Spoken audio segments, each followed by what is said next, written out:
لڑکے کا ایک اسٹوڈنٹ کا میرے پاس سوال آیا. سوال یہ تھا کہ میں زرعی کالج میں پڑھتا ہوں, تو مجھے بتائیے کہ اس شعبے میں اگر دل لگا کے محنت کروں گا تو مجھے ثواب ملے گا یا نہیں ملے گا, یا میں اس کو چھوڑ کے جو ہے وہ بس عبادت میں 24 گھنٹے خرچ کروں. تو مجھے اس وقت فوراً ایک حدیث یاد آئی. میں نے کہا صحیح مسلم کی حدیث ہے, اللہ کے رسول صلی اللہ علیہ وسلم نے فرمایا جس شخص نے درخت لگایا, حدیث کے الفاظ ہیں, اور جب تک اس درخت سے چرند پرند بھی کھاتے رہیں گے اس کو ثواب ملتا رہے گا, حتیٰ کہ یہ مرگی بھی ہے نا, تو جب تک وہ درخت موجود رہے گا قبر میں اس کو صدقہ اور خیرات کا ثواب ملتا رہے گا, جب تک اس درخت سے لوگ فائدہ اٹھائیں. تو میں نے کہا جب ایک درخت لگانے کا یہ ثواب ہے تو کسی زرعی یونیورسٹی میں پڑھ کے کسانوں کو ٹریننگ دینا یا محنت کرنا تاکہ پیداوار میں اضافہ, اور اس سے صرف چرند پرند نہیں انسان جو اشرف المخلوقات ہے وہ فائدہ اٹھائے گی آپ کے علوم سے, تو اس کا کتنا ثواب ہوگا. تو ان علوم کا بڑا ثواب ہے بشرطے کی نیت اچھی ہو. سمجھ میں آ رہی ہے بات؟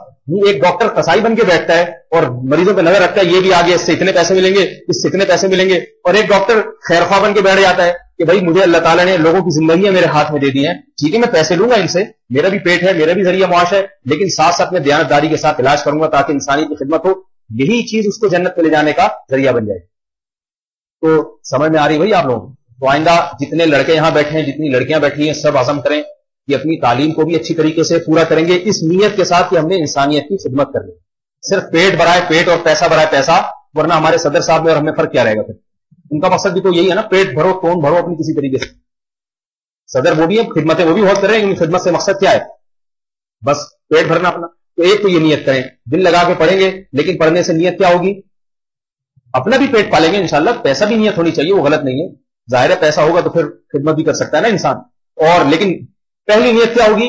خدمت انسانیت کی, اس کا قبر میں بھی ثواب ملے گا. دوسری بات, اس دوران ہم نے شریعت کے, اللہ اس کے رسول کے احکامات کی مخالفت نہیں کرنی, نہ آگے ملازمت میں, نہ تجارت میں, نہ پڑھائی کے دوران, نہ کوئی مرد نہ کوئی عورت.